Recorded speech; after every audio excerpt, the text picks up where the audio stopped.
This conference will now be recorded. Hey, everybody, welcome back. Dr. Doug Smith here. Sorry it took us a couple minutes to get cranked up today. Had a little technical glitch, but we're here now.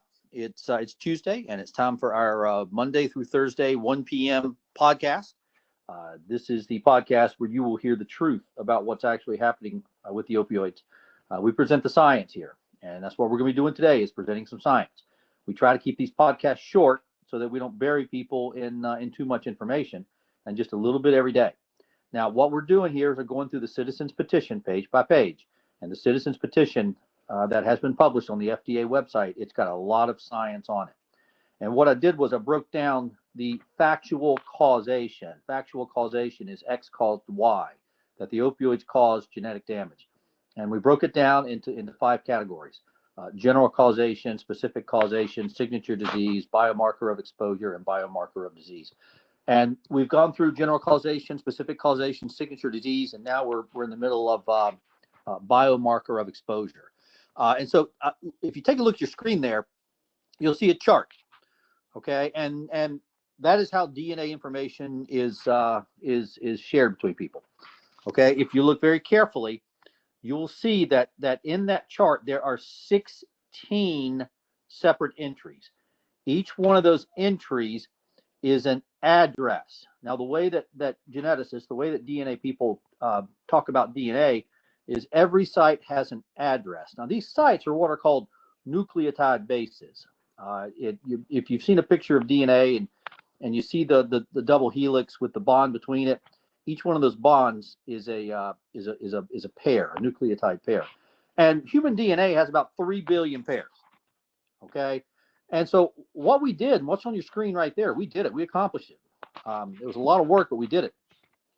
Out of the 3 billion DNA base pairs, we bird dogged down the 16 that are damaged by the opioids. Okay, at least that are the most damaged. And here they are, right there in front of you. Okay, each one of these is what's called a CPG island. You can look that up on Google. Cytosine, phosphate, guanosine. They're CPGs. And these are like little switches. They're like little switches in the DNA, and they turn things on, turn things off. And when you methylate them, it turns things off. Okay, and so there's 16 addresses right there. Okay, and you see with each one, the address is there on the far left. Okay, and then you see next it says either opioid dependent or opioid naive, each one of them. And so for each address, we have the methylation levels for both the opioid naive and the opioid dependent. So let's look at the top one there. Okay, CPG number 11. And we've got CPG number 11 for opioid naive and CPG number 11 for opioid dependent. And as you can see, the average methylation, the mean, for the opioid naive is about 4.3.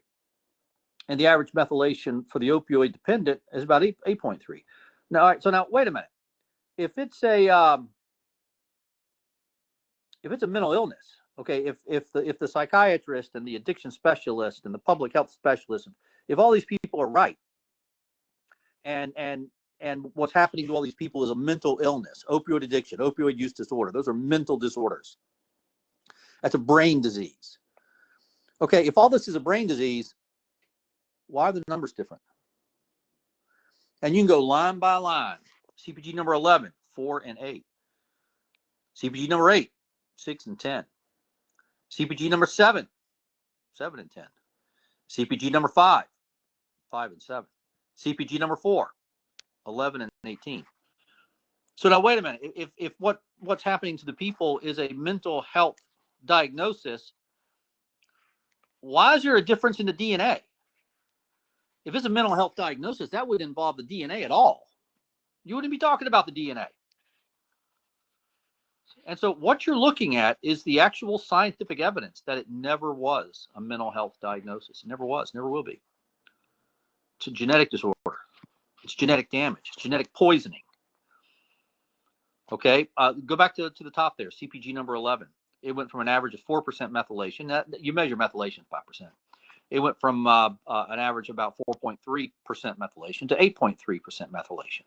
And that little bit of change was enough to wreck people's lives. A little bit of change was enough to send people out to the streets to buy heroin and fentanyl. That little bit of change was enough to kill millions of people. That little bit of methylation, now when you attempt opioid abstinence, in other words, now when you try to stop taking the opioids, you get sick. And that sickness is because of what you're looking at on the screen right there. Remember, today we're talking about biomarker of exposure. You're looking at it. There they are right there. There's your biomarker of exposure. The DNA has been changed. You're looking at it right there. There is your biomarker of exposure. There's no denying this. You can't deny this. This is real. And if you stop and look at it and listen to this podcast a few times, you'll understand it. Look at CPG number 11, 4.3, 8.3. Look at CPG number 8. Okay, 6.1, 10.3. Look at CPG number 7, 7.1 and 18.9. I think it's an 18. Is it 18 or 10? Oh, it's 10. Sorry. I need to get my better glasses on. CPG number 5, 5.4 and 7.8, 7.6. Whatever that is. But you see the differences. We did this. This is our work. Okay, these are the 16 CPG sites with the consistent hypermethylation. There it is, right there. You're looking at it. So you want evidence of a scientific evidence of genetic damage, you're looking at it. You want scientific evidence of what happened to you, you're looking at it. You want scientific evidence to tell people that you are not a drug addict and you are not an opioid addict, you're looking at it. It's right there in front of you. And this is what we use to build our test. Told us where to look, those 16 sites. All right, we're going to hold here today. We'll pick up right here tomorrow. My name is Dr. Doug Smith. We're here every Monday through Thursday at 1 o'clock. And don't forget to like and subscribe us.